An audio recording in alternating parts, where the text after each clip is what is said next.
Paradrama Tales. My dad threw me out when I was just 15 because of a lie my stepmom told.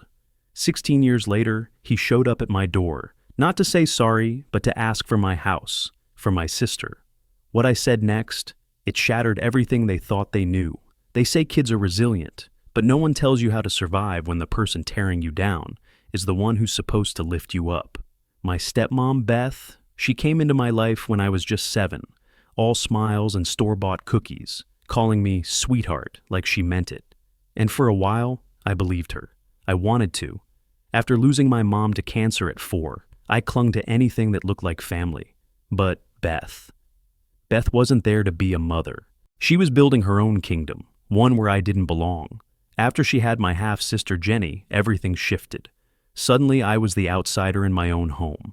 My dad, who used to at least try to connect, became harsher, more distant. He worked long hours at his construction company and left Beth in charge. And she used that power like a scalpel, cutting into every part of me until there was barely anything left. She started small, forgetful about packing my lunches, ruining my laundry, blaming me for messes I didn't make. At first, I thought it was just my imagination, but the lies started piling up, and the way she twisted everything, that's when I realized it wasn't neglect. It was strategy. Beth was smart. She knew how to play dad. If I left a dish in the sink, she'd tell him I was lazy. If I helped Jenny with her homework, she'd spin it like I was being inappropriate. I wasn't allowed to just be a big brother.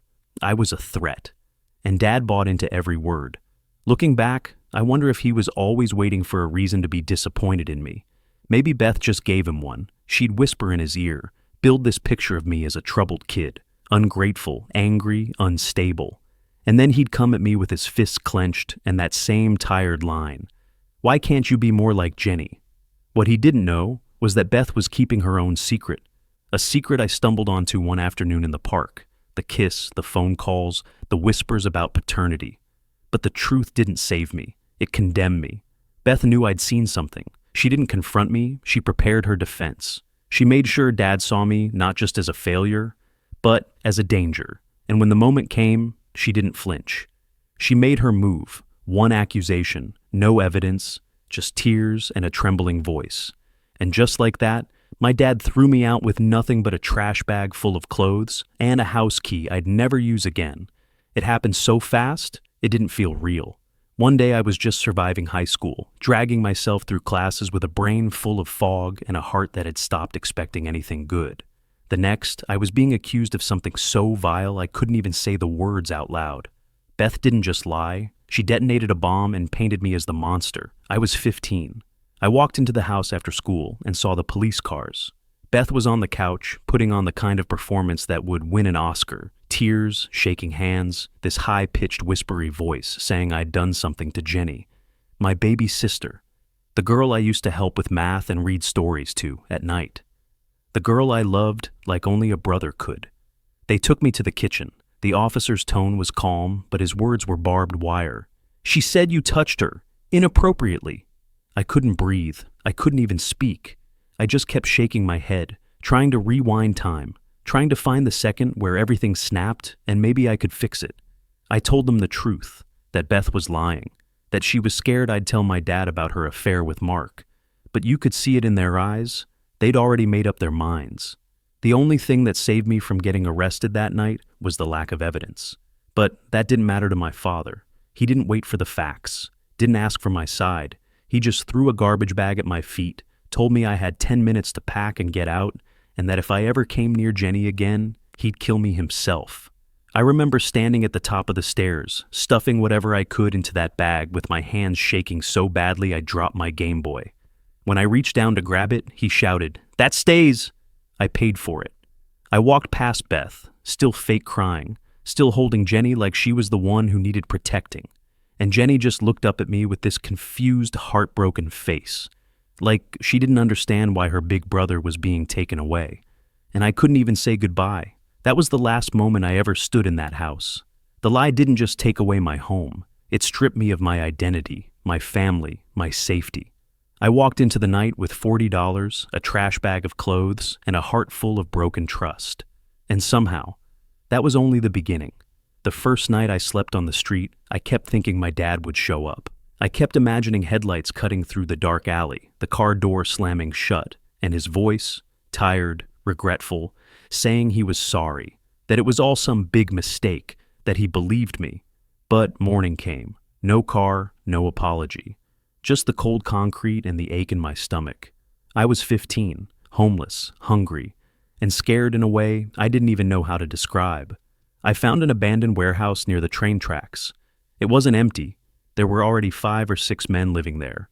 One of them, Tom, an older guy with a beard and eyes that had seen too much, looked at me and just said, "You can take the corner near the crates. Try not to snore." That was his way of saying welcome. Tom taught me how to survive, where to find food without getting chased off, which diners would let you use the bathroom, how to hide your backpack so it didn't get stolen. He never asked me what I was running from. I think he already knew. You can see it in someone's posture, the weight of being discarded. I stopped going to school. What was the point? Beth had poisoned every relationship I had. Friends stopped talking to me. Teachers wouldn't look me in the eye. The town had chosen its villain, and it was me. I spent 6 months in that warehouse. Got by doing things I'm not proud of. Nothing violent, just desperate. There were nights I didn't eat, days I didn't speak. The world kept moving while I stood still, invisible. Every now and then, I'd wonder about Jenny. Was she safe? Did she still believe the lies? Would she ever know the truth? But mostly I wondered how it had all gone so wrong. Sometimes, I'd just sit behind the dumpster outside a gas station, holding the same $2 bottle of water for hours, trying to stay warm and unnoticed. I'd stare at passing cars, families laughing behind windshields, dads with their kids, and I'd wonder, did mine ever think about me? Tom always said, "You've still got time, kid. You're not done yet." I wanted to believe him. I needed to believe him, because if I didn't, I was afraid I'd disappear completely. That's when he handed me an address, a cousin in the city, a chance, and with nothing left to lose, I took it. I met Amy at a table I wasn't supposed to stop at. By then, I'd made it to the city, barely. Tom's cousin Dave ran a couple of restaurants, and after hearing just enough of my story, he offered me a job washing dishes. No questions, no lectures, just, don't steal, don't be late. I scrubbed pans until my hands cracked, slept in the storage room when no one was looking, ate leftover garlic knots and prayed I wouldn't get fired. Then one slow Tuesday night, I got promoted. Kind of. One of the servers called out, and Dave shoved a notepad in my hand and said, "Smile, pour water, don't screw it up." That's when Amy walked in with her mom and sat in my section. She didn't look at me like everyone else did, not like I was background noise, not like I was broken. She smiled, soft, real, and said, "What's good here?" And something in me shifted. She came back again, then again, always with her books, always asking questions. How do food costs work? Why does your menu change on Thursdays? One night she muttered something about accounting being evil, and I explained, nervously, clumsily, how companies use depreciation to look good on paper. She stared at me like I'd just solved a riddle. "How do you know this stuff?" I shrugged. "Read a lot. Library's free." Amy didn't flinch. She didn't ask what I was doing in a library when most guys my age were in college. She didn't ask where I lived. She just smiled and said, "That's actually kind of amazing." She saw through the soot, through the shame, through the smoke from everything I thought had burned down in my past. Her kindness wasn't loud. It was steady. We started talking during my breaks. She'd help me with my GED math when the kitchen was quiet. Told me stories about her dad, a business guy who built his life from nothing. "He says experience beats degrees any day," she told me once. "I think he'd like you." I couldn't say the same about myself, but Amy didn't seem to care about where I came from. She only saw where I could go. I tried to keep my heart guarded, but with every passing shift, she peeled another layer back, gently, patiently. And for the first time in years, I let someone see me. Not the version that Beth painted. Not the silence my dad left behind. Me. Amy believed in me long before I believed in myself. It was her idea for me to apply for the job. Her dad, yes, that dad, the one who built 3 companies from scratch, was starting a new real estate development firm and needed someone to help manage logistics. Entry level, but full of potential. Amy said I should go for it. I laughed, literally. I was a GED kid with no resume, no pedigree, and a past I wasn't proud of. I wash dishes, Amy, I told her. What do I know about real estate? You know numbers, she said. You know people. You know how to survive. That's more than most. So I did it. I borrowed a suit that didn't quite fit, practiced my answers in the mirror like I was rehearsing for a Broadway show, walked into that office like I belonged, and felt like I didn't. Her dad looked me over for a full 10 seconds, then said, Amy says you're smart. Prove it. So I did. Talked about cost per square foot breakdowns I'd read in business books, zoning loopholes I'd studied online, and why mixed-use buildings were the future of urban development. I don't remember half of what I said, just that I didn't throw up. He nodded. You start Monday. That job saved me. He became the father figure I never had. One who listened, taught, pushed. Within a year, I wasn't just helping manage sites, I was leading small developments, learning how to run teams, build budgets, negotiate deals. Brick by brick, I rebuilt myself. Amy and I grew closer too. Long coffee chats after work turned into quiet dinners. Laughter turned into something softer, something steadier. But I still hadn't told her everything. That old fear lingered, that if she knew about Beth, about the lie that shattered my life, she'd see me differently. Turns out, she already saw the truth. She just wanted me to see it too. Redemption didn't come wrapped in apologies or grand gestures. It came in blueprints, early morning meetings, and every single, I believe in you, Amy whispered when I couldn't believe in myself. This wasn't just real estate. It was rebuilding the boy who once had nothing but a trash bag full of clothes and a heart full of bruises. And this time, I was building something that would last. It happened on a Tuesday. I was at my desk, half distracted, scrolling through Facebook during lunch. And there it was, a friend request from my father. That name, that face, that man. I hadn't seen him in over a decade. Not since he threw me out at 15 with a garbage bag in my hand and hate in his eyes. But now there he was, smiling in a profile picture like nothing ever happened. I stared at the screen for what felt like hours. My hands started to shake. Amy found me sitting in silence that night, phone still in hand, dinner cold on the table. Babe, what's wrong? She asked gently. I handed her the phone. She read the message out loud. Son, I know it's been a long time. I've made mistakes. Jenny's getting married. Please give us a chance to talk. We want to make things right. I laughed, a sharp, bitter sound. Jenny misses me? She probably remembers me the way Beth painted me. A threat. A mistake. A ghost in the family album. Amy placed her hand over mine. You don't owe them anything, but if you need closure, I'll stand by you. I should have blocked him. I should have deleted the message. But I didn't. I typed 2 words. Why now? His response was fast. Too fast. I'm older now. Health scares. Life's too short for grudges. Grudges? Is that what he thought this was? A teenage tantrum? Not the destruction of a child's life? But part of me wanted to believe he meant it. That maybe time had changed him. That maybe Jenny deserved the truth. So, when he asked to visit, I said yes. And that decision, that one moment of hope, would crack open a chapter of my life I thought was long buried. What walked through my door wasn't a family reunion.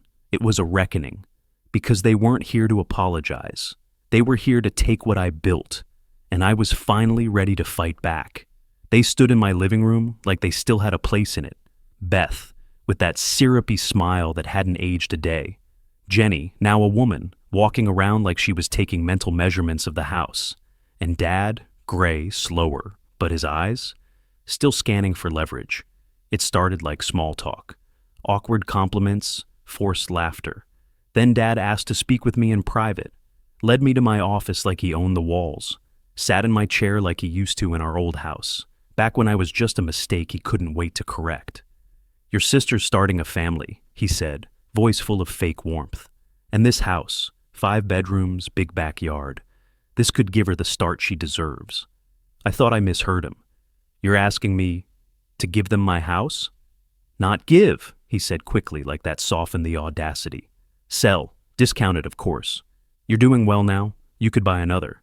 I stood there, jaw clenched. All the nights I'd spent cold and hungry. All the lies, the abuse, the years clawing my way back. And now he wanted the home I built with my wife and son? I didn't yell, didn't throw anything. Instead, I said 9 words that shattered everything they thought they could manipulate. You want me to give my house to Mark's daughter? Silence, thick, total. Beth's face drained. Jenny blinked, confused. And Dad? Dad just stared. What are you talking about? He asked, his voice brittle. You know exactly what I'm talking about, I said. The man Beth was sneaking around with, the one with the reddish-brown hair, just like Jenny's, the man I saw her kissing in the park when I was 15. Beth rushed in, voice trembling with that old performance she wore so well. He's lying. He's trying to destroy us again. But Dad wasn't looking at me anymore. He was looking at Jenny, really looking, for the first time, seeing the truth that had been staring him in the face for 24 years. The room cracked under the weight of that moment. Jenny's eyes filled with tears. What is he saying? She whispered. Mom? Beth tried to pull her away. I walked out. I'd said enough. The truth didn't need an encore. It needed space to burn. And in that silence, as I found Amy and Jake in the backyard, I knew. That house would never belong to them. Not again. Not ever. I didn't think he'd actually do it. But a week later, my dad showed up to my office holding a manila envelope like it weighed 1,000 pounds. He didn't speak, just sat down and handed it to me. Inside, the results of a DNA test, 0% paternity. Jenny was not his daughter. His hands were trembling. His eyes, bloodshot, hollow, looked like they'd aged another 10 years in just a few days. The man who once threw me out with a garbage bag and a warning now sat crumpled in a chair, choking on the truth he'd refused to see. He whispered, "How long did you know?" I told him everything. The gazebo, the late-night phone call, Beth's lies, how she used Jenny as both shield and sword, how she turned his son into a villain to protect a secret affair. He broke right in front of me, no anger, no shouting, just a man watching the foundation of his life disintegrate. It wasn't victory, it was grief, heavy, quiet, ugly, but the fallout wasn't over. That night, he confronted Beth, and this time, Beth couldn't spin the narrative, couldn't twist her face into sympathy, couldn't lie her way out. The DNA test was the final nail. What came next? No one expected. Rage, decades of betrayal, buried resentment, humiliation. It all exploded, and it got physical.